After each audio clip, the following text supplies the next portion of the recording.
옛날 옛날 나무장수가 살았습니다. 이 나무장수한테는 아들이 둘 있었지요.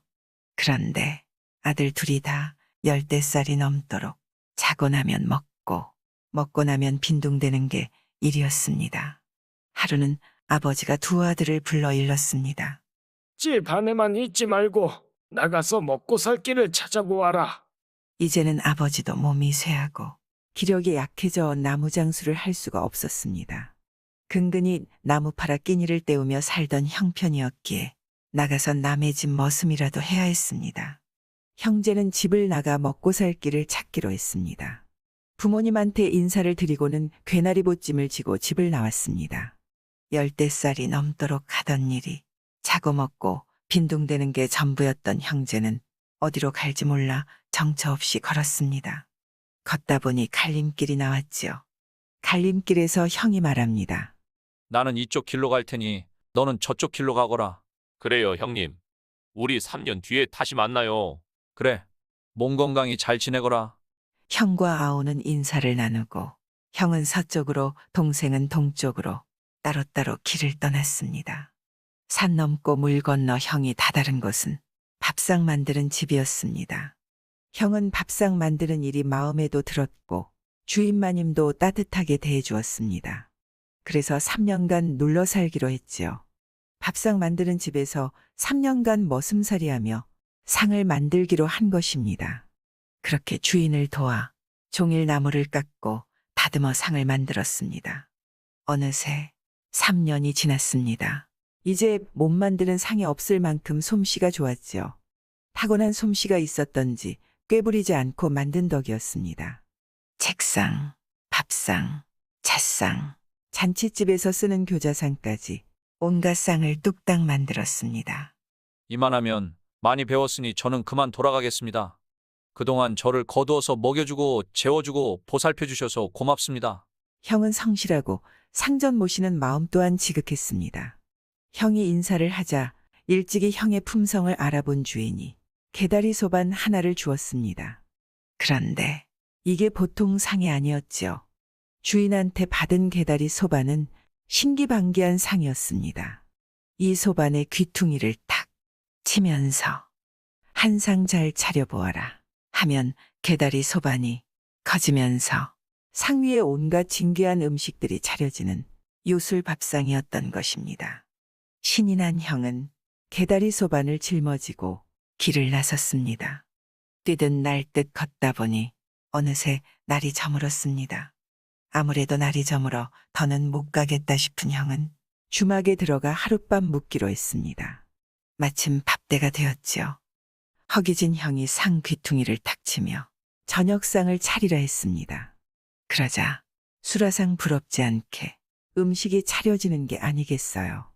주막 주인은 그것을 보고는 눈이 휘둥그레지면서 놀라 나자빠지기까지 했습니다. 형은 세상 다 가진 표정으로 껄껄 웃으며 자초지종을 늘어놓았지요. 그런데 평소에도 욕심이 놀부 같고 유난히 남의 것을 탐내어 은근슬쩍 뺏기를 좋아하던 주인이 이 상을 보았으니 어찌 됐겠습니까? 주막집 주모는 형이 잠든 사이에 쥐도 새도 모르게 주막집 낡은 상이랑 쓱싹 바꿔치기해 버렸습니다. 자신의 신기방기한 요술상이 어찌 되었는지도 모르고 한치의 의심도 없이 형은 해뜨기가 무섭게 상을 챙겨 주막을 나섰습니다. 얼른 집에 가서 부모님도 살피고 동네 사람들을 모아 상다리가 휘어지게 잔치를 크게 벌이고 싶어 바삐바삐 서둘렀지요. 집에 다다르자 동네 잔치를 열었습니다. 소식을 들은 마을 사람들이 구름같이 모이자 형은 힘껏 상을 치며 외쳤습니다. 한 상 잘 차려보거라. 그런데 이게 웬일입니까? 사내 진미는커녕 시커먼 보리밥 한 덩이 안 나온 것이었습니다. 형은 자신의 목소리가 너무 작았나 싶어 말합니다. 허허, 밥상 귀가 좀 어두워졌나 봅니다. 형은 배에다 잔뜩 힘을 주고 온 동네가 떠나가라 한 상 잘 차려보아라. 하고 다시 소리쳤습니다. 그런다고 밥이 나오겠습니까? 떡이 나오겠습니까? 나오는 거 하나 없이 사람만 우스워진 꼴이 되었습니다.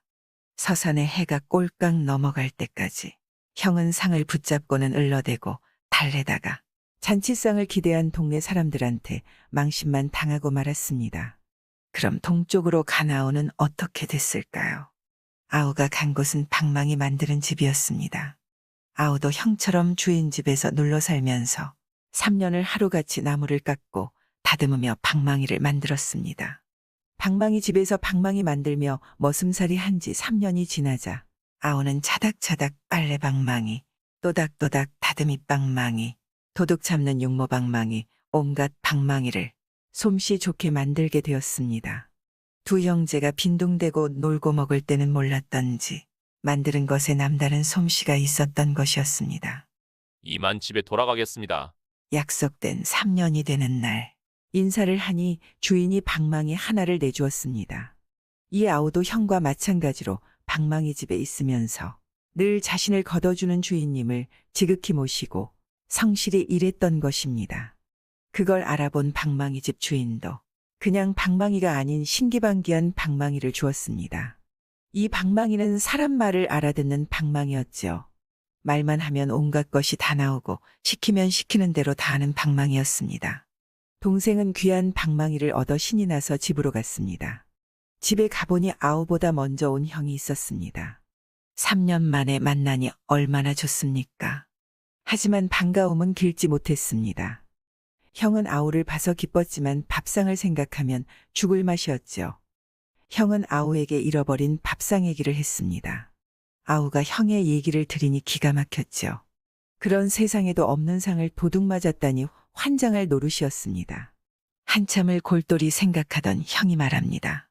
아우야, 아무래도 주막 주인이 상을 바꿔치기 한 것 같다. 한참을 기가 막혀 하던 차에 형 말을 듣으니 맞다 싶어 아우는 그 길로 주막을 찾아갔습니다. 주막에 들어서자마자 동생은 요술 방망이를 자랑을 했습니다. 그렇습니다. 주모가 훔쳐갔다고 생각한 동생은 주막 주인을 혼쭐 내주고 밥상을 찾으려던 것이었죠. 뱃속이 시커멓고 욕심이 하늘을 찌르는 주모는 이번엔 동생의 방망이가 탐이 나서 눈이 뱅글뱅글 돌 지경이었습니다. 주인은 동생이 잠들기만 기다렸죠. 이윽고 달도 뜨지 않는 칠흑 같은 밤이 되자 주모는 쥐 죽은 듯 조용히 살그머니 방문을 열었습니다. 그리고는 후다닥 훔치려고 방망이를 잡았습니다. 동생은 그때를 놓치지 않고 얼른 소리쳤습니다. 방망이야, 도둑놈을 혼내줘라. 그러자 방망이가 몸뚱이 찜질을 시작하는 게 아니겠어요. 주모는 흠씬 두들겨 맞기 시작했습니다. 그러고는 걸음아 나살려라 주랭랑을 쳤지요.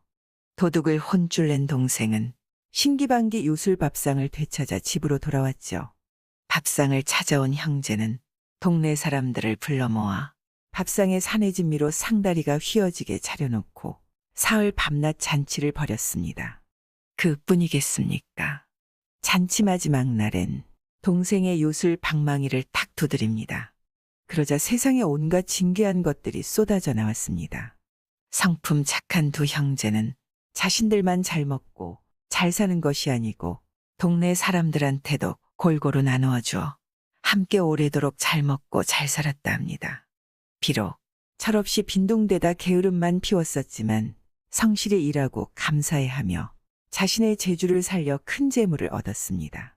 자신이 얻게 된 귀한 것을 혼자만 누리지 않고 주변 사람들과 나누고자 했던 형제에게는 행운이 탐욕에 사로잡혀 무엇이 중요한지도 모르고 산 주모에게는 호된 매질이 내려진 것입니다.